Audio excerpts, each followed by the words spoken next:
Samajwadi party के अध्यक्ष श्री अखिलेश यादव जी ने संसद में अपने भाषण देते हुए कहा कि हम अगर 80 की 80 भी सीटें जीत जाएंगे तो भी हमें ईवीएम के ऊपर भरोसा नहीं होगा।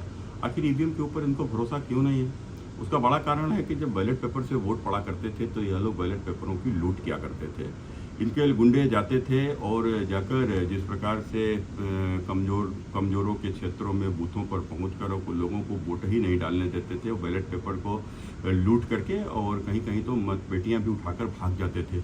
एक इस प्रकार की स्थितियाँ एक नहीं अनेकों इस प्रकार के मुकदमे इनके क्षेत्र में जहाँ जहाँ इनके गढ़ हैं दिखाई पड़ जाएंगे।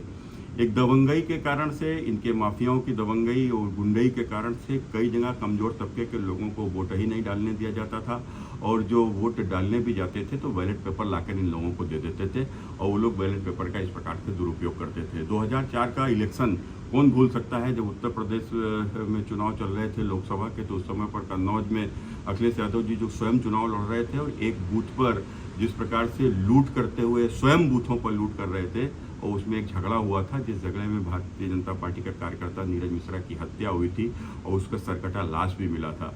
तो निश्चित रूप से यही कारण है कि यह कभी ईवीएम पर भरोसा नहीं करेंगे, तो बैलेट पेपर से ही चुनाव चाहेंगे, चूँकि इनको लूटने के अवसर लगातार मिलते रहें।